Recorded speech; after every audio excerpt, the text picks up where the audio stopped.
Ну, я подвергался этим пыткам, хотели там изнасиловать, понятно, грозились там отрезать половые органы, там разные пытки, разные истории, да, вот как бы такая история. Я правильно понимаю, что лично Зеленский выдает приказы на ликвидацию тех или иных людей, или ему предоставляют какие-то списки и говорят, вот, смотрите, это секта? Да, смотрите, это такая интересная схема, она работает в нескольких направлениях.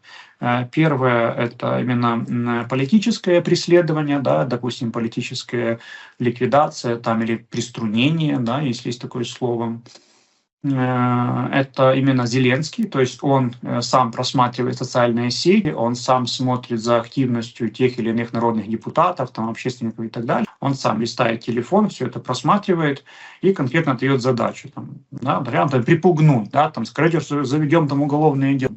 Потом, там, если это не работает, да, идет процесс, он дает приказ на ликвидацию. То есть это поступает лично от Зеленского, Ермака, вот, их структурам, там, СБУ, там, или у них есть ручные их бандформирования, которые действуют